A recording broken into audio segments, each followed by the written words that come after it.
The Chicago Bulls have finally done it. They have traded Coby White away.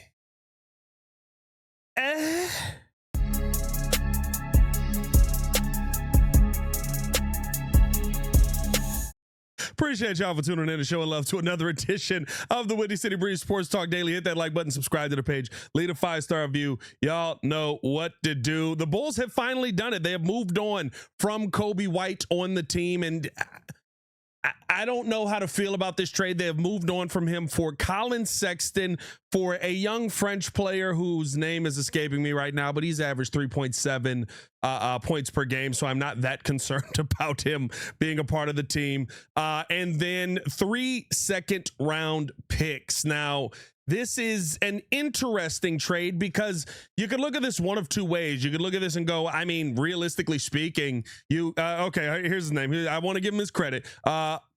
Ousmane Dieng. I'm gonna go Ousmane Dieng on that. This trade truly feels wrong. I can't say it doesn't. It feels wrong. It feels like you gave Coby White away for nothing. It feels like you know Collin Sexton is not a piece that's going to stick around on this team. You know that he's not a part of the future of this team. At least we hope we know. You get back another guard. That doesn't make any sense anymore. And the only hope that I could possibly give this that maybe makes a little bit of sense in the conversation of the Bulls going out and making a move like this is the possibility that they could be going big fish hunting. Well, Pat, what do you mean they could be going big fish hunting? Remember this, the NBA trades are getting weird, right? You just traded Anthony Davis for a player or for more value than you traded Luka Doncic for. Desmond Bane went for more value than Luka Doncic. So you can't say that NBA trades are all going to be the same, that it's all going to make the same sense, that it's all going to be the same kind of trade. To me, the only thing I can think with this, with the amount of second-round picks that the Bulls have stockpiled and the first-round picks, first-round future draft capital that they have, is maybe they are going big fish hunting.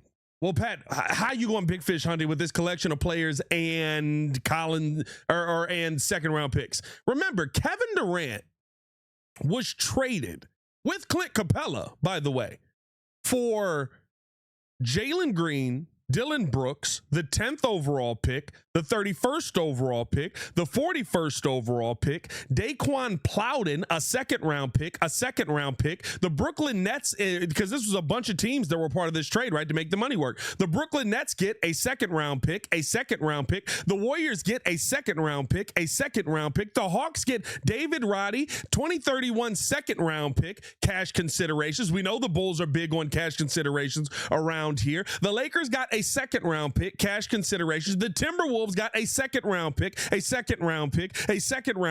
cash considerations.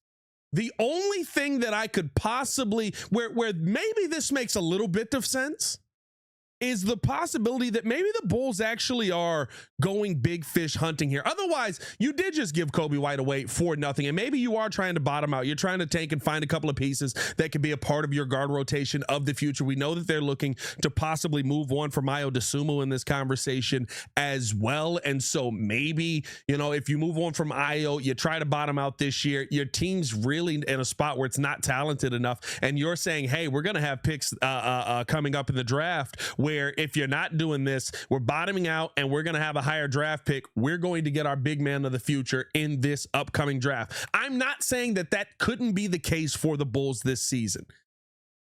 It just feels like a very weird path to take halfway through a season where you decided to go 500.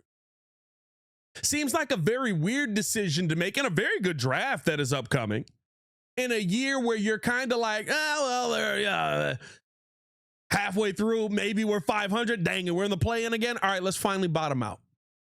Now, is AK above making weird decisions? No. And let me know if you think I'm tweaking on this. Now, do I think that's going to be Giannis? Do I think that that's going to be a Ja Morant, a Zion Williamson? I'm not saying any of that. I don't know who it would be or what kind of move the Chicago Bulls realistically could be looking to make here. But it's one thing where the first thing I thought was, well, we're seeing trades work out very different for teams. And I wonder if the Bulls are looking to go big fish hunting with one of these names that could be out there that's a major name, and they're looking to stockpile as many second-round picks as possible. Let me know how you guys feel in the comments below. I'll be down there talking with you as well. Do you feel like maybe the Bulls could be looking to get something bigger done here after this Coby White trade, or is this just bottom out? We're starting at the bottom. We've got Josh Giddey, and we're going to find somebody in the draft to pair with Josh Giddey. Let me know how you guys feel down in the comments below. End of the day, listen, I don't like the Coby White trade on the surface. Doesn't mean it can't be a beneficial trade for the Bulls in the long run. Heck, the Luka trade sucks, right? But Anthony Davis getting traded today brought you back 3 first-round picks. It brings you back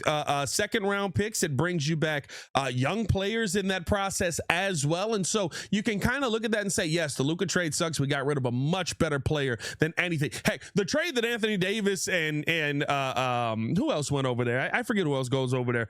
Max Christie, I think, went with them, that they went for.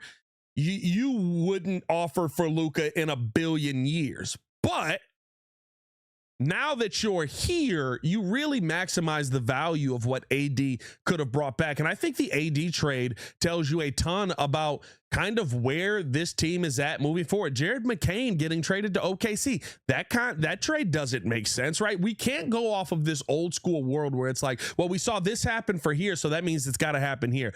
I think the Bulls may have something bigger up their sleeves, and maybe this is me thinking deeper on this than AK, but it does feel very much like you're trying to rack up as much value as you can, hold on to first round picks, have talent on the team for when you actually can go out there and make a move, and have names that teams may want around the league. Again, I don't know if that is the case. We'll see what AK ends up doing here. I think that this is a trade that doesn't really change much for you because you went out and you added Anthony Simons, you went out and you added Jaden Ivey. So to me, what the heck is that, kids' toys? So to me, I think that you kind of are in this apples to apples situation if you hold on to either one of them while you moved on from Coby White, but we'll see what ends up happening with this team moving forward. Let me know how you guys feel about the trade in the comments below. I will be down there talking with you guys as well. As always, hit that like button, subscribe to the page, leave a 5-star review, man. Y'all know what to do. Appreciate y'all for showing love as always, man. Make sure that y'all tap in with the Chicago Bulls Breeze as well. Philly the Fourth over there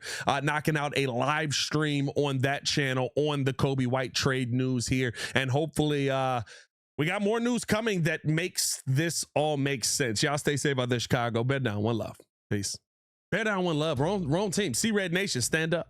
Peace. Bear down, one love as well, but C-Red Nation, stand up. Peace.